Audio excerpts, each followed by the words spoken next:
Good evening to all. आज एक नया वीडियो लेकर के आए हैं, बिहार से संबंधित आपका है। इस वीडियो को देख करके आप लाभ उठाएं। न्यू मंथन क्लासेस आप लोगों के लिए ऑनलाइन क्लास लेकर के आ रही है और मंथन ऐप से जुड़े आप। और बीपीएससी, बिहार दरोगा, Bihar police, Bihar SSC, CGL, bank, SSC, ये सभी कोर्स की तैयारी कराई जाएगी। तो हम लोग देखते हैं बिहार में वन संसाधन के बारे में। वन संसाधन क्या है? वन एक प्राकृतिक संसाधन आपका है। वन एक प्राकृतिक संसाधन है, नेचुरल रिसोर्सेस है, और वन का हमारे जीवन में और इन्वायरमेंट के लिए बहुत जरूरी है। वन यह एक प्राकृतिक संसाधन है। प्राकृतिक संसाधन इसलिए कहते हैं कि यह प्रकृति के द्वारा दिया गया है। इस तरह से वन हमारे लिए और हमारे जो जीव जगत के लिए बहुत जरूरी है। बिहार में जो वन का प्रतिशत है 7.84% है। बिहार में जो वन है 7.84% वर्तमान का डेटा है यह। साथ ही साथ लेकिन संतुलित पर्यावरण के लिए, बैलेंस इन्वायरमेंट के लिए 33% की जरूरी होती है। लेकिन बिहार के साथ समस्या क्या है कि घनी आबादी है, कृषि भूमि के विस्तार के लिए वनों की कटाई हुई है। इस तरह से वनों की मात्रा कमी है। साथ साथ झारखंड के अलग होने से भी बिहार में वन की मात्रा कम है, वन का परसेंटेज कम है, फॉरेस्ट का परसेंटेज कम है। जो पुराना डेटा आपका है वह है जो बुक में दिया गया है, यह पुराना डेटा है। जो वर्तमान में यह आपको ध्यान में रखना है कि बिहार में 7.84% वन आपको है। इन्वायरमेंट के लिए, बैलेंस इन्वायरमेंट के लिए कितना चाहिए? 33% चाहिए। तो यह डाटा आप याद करके रखिए। वन से बहुत सारे उत्पाद मिलती है। सबसे जो प्रमुख है वह आपका है, आपको ऑक्सीजन का बैलेंस करता है। हम जो ब्रीथिंग करते हैं उसके लिए ये जरूरी है। साथ ही साथ कार्बन डाइऑक्साइड है, उसको बैलेंस करती है यह। बहुत सारे उत्पाद भी हम लोग को मिलता है। बहुत सारे जो वन्य जीव है जंगल में रहती है। बहुत सारे जो अभी भी जनजाति है वो उसका जीवन वन से जुड़ा हुआ है। इस तरह से हमारे जीवन में और इन्वायरमेंट के लिए बहुत जरूरी है। बिहार में 2 प्रकार के वन पाए जाते हैं। एक है पतझड़ वन का ही 2 रूप आपका है, अर्थात डेसिडुअस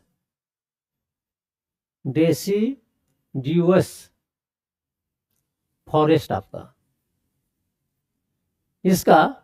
इसको 2 भाग में बांट के देखते हैं। एक हो गया आर्द्र, दूसरा शुष्क,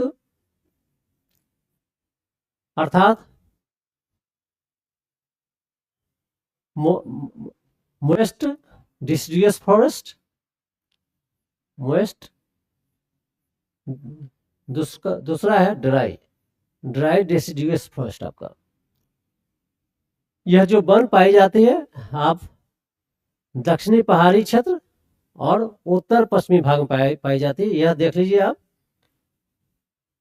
दक्षिण के कैमूर है आपका, इस आसपास में कैमूर रोहतास का क्षेत्र है। और उत्तर पश्चिमी अर्थात इधर देख लीजिए, यह उत्तर पश्चिमी में है आपका है। उत्तर पश्चिमी क्षेत्रों में यह पाई जाती है। और इसका जो इसमें मुख्य रूप से जो पौधा पाए जाते हैं साल और शीशम है। यह पूछता है कि साल और शीशम किस प्रकार के वन में पाए जाते हैं। इस तरह से पूछाता है। एक साल यूपीएससी में इस तरह से पूछे गए हैं क्वेश्चन है। इसमें साल और शीशम प्रमुख है। उसके बाद है बांस है, घास है, महुआ है, जामुन है, कटहल है, कुसुम है। इस तरह इस तरह के वृक्ष इसमें पाई जाती है। दूसरा है आपका शुष्क पतझड़ वन, ड्राई डेसिडुअस फॉरेस्ट। यह कहाँ पाया जाता है? तो बिहार या पूर्वी मध्यवर्ती भाग, ईस्टर्न मिडिल पार्ट में आपका पाया जाता है, ईस्टर्न मिडिल पार्ट। दूसरा है दक्षिण पश्चिमी पहाड़ी भाग, दक्षिण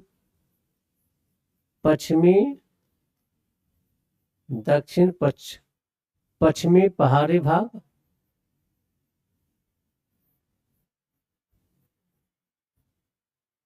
अर्थात साउथ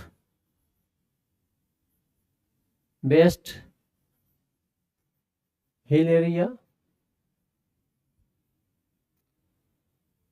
इसमें आता है कैमूर और रोहतास का।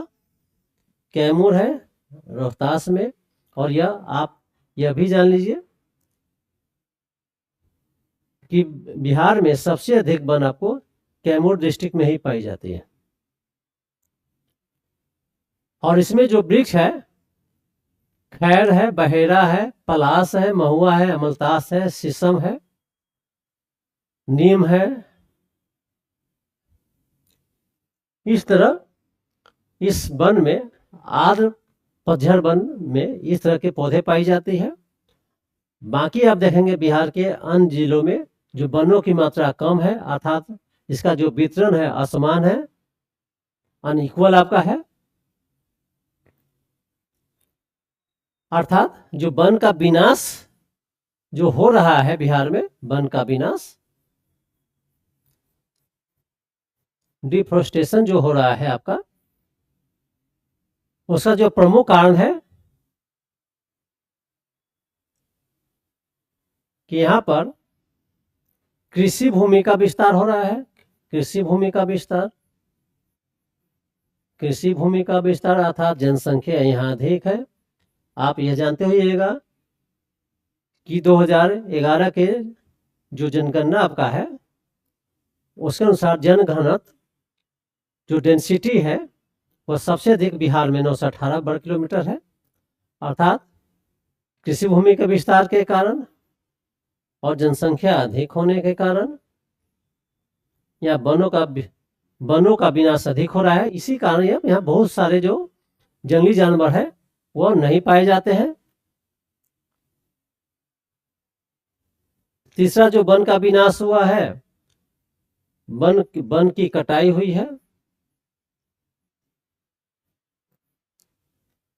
अर्थात मुख्य कारण है कृषि भूमि का विस्तार, जनसंख्या का अधिक दबाव, इसके कारण बड़े पैमाने पर वन की कटाई हुई है। जनसंख्या अधिक होगा तो स्वाभाविक है कि उसके लिए जो फूड क्रॉप्स है अधिक जरूरत होती है, कृषि भूमि का विस्तार करना जरूरी होता है।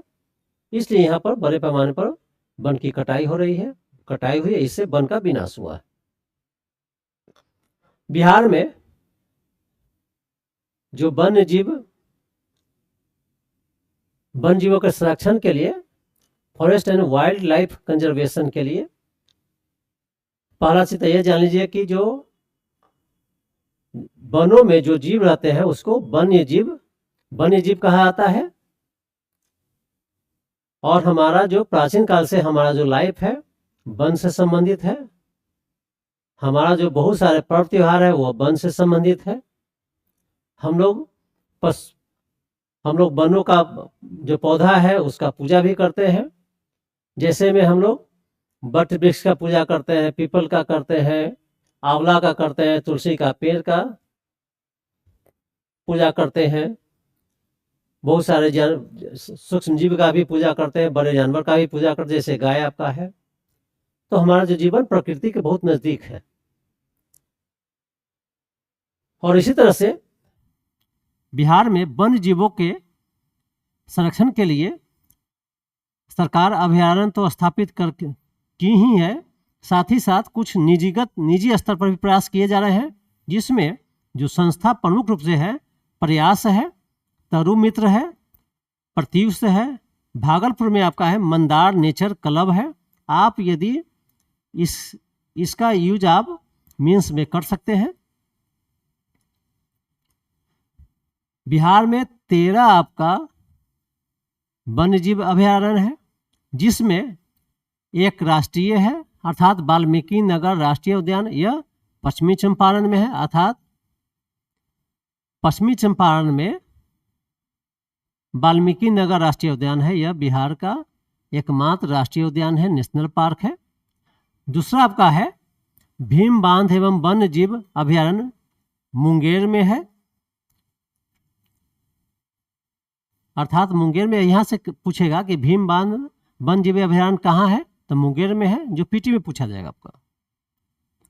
इसी तरह से गौतम बुद्ध पक्षी विहार गया में है, आप यहाँ देख ले, गया में आपका गौतम बुद्ध पक्षी विहार है। कांवड़ झील वन्यजीव अभयारण्य बेगूसराय में है। यहाँ पर देखिए मैप में आप मुंगेर लखीसराय या बेगूसराय है। तो कांवड़ झील के बारे में एक चीज और जान लीजिए आप, यह बिहार का प्रथम रामसर स्थल है।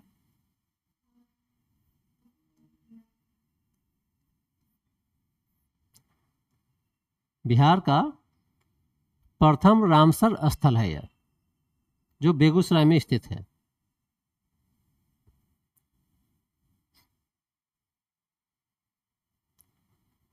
पांचवा है कैमूर वन्यजीव अभयारण्य है, जो रोहतास में है, रोहतास और कैमूर के क्षेत्र में पड़ता है यह। और ये यहाँ पर जो वन्यजीव अभयारण्य है, यह बिहार का सबसे बड़ा वन्यजीव अभयारण्य बनने वाला है। नागी बांध पक्षी विहार जमुई में आपका है, जमुई में है। यह भी आपका रामसर स्थल है।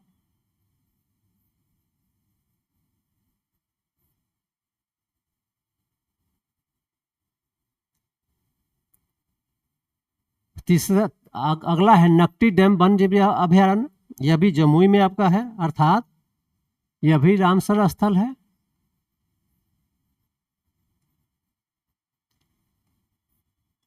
अर्थात बिहार में जो रामसर स्थल है उसकी टोटल संख्या आपका है 3 है, अर्थात नागी, नकटी, नागी हो गया, नकटी हो गया और कांवड़ आपका हो गया,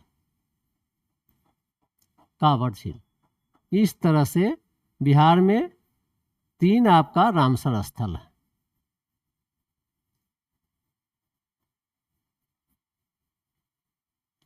अगला है राजगीर वन्यजीव अभयारण्य, नालंदा में आपको है, यहाँ पर आपका है। इसी तरह से उदयपुर वन्यजीव अभयारण्य पश्चिमी चंपारण में है। रजौली वन्यजीव अभयारण्य नवादा में आपका है।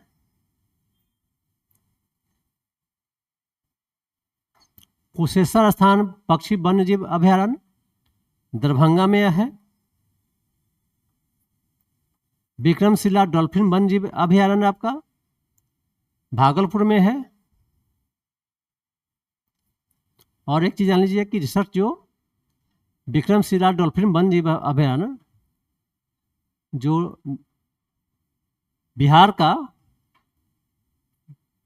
कहे या भारत का पहला वन्यजीव डॉल्फिन का वन्यजीव अभयारण्य यहाँ पर है। बरेला सलीम अली पक्षी अभयारण्य वैशाली में आपका है।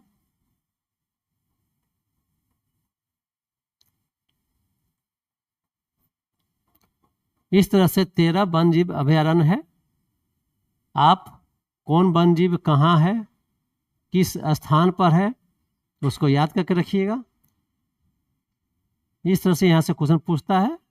तो आज का क्लास आज इतना ही रहा, फिर अगला वीडियो लेकर के आएंगे जिसमें हम खनिज है, खनिज के बारे में देखेंगे हम लोग कि कहाँ कहाँ बिहार में कौन कौन सा खनिज पाया जाता है। तब तक के लिए धन्यवाद। फिर मिलेंगे हम लोग नया वीडियो में।